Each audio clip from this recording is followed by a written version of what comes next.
அசைந்தாட நான் கண்ட பொருள் கூறவா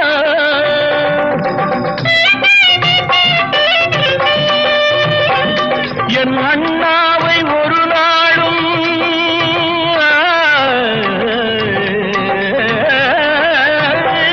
என் அண்ணாவை ஒரு நாளும் என் உள்ளம் மறவாது என்றாடும் விதம் அல்லவா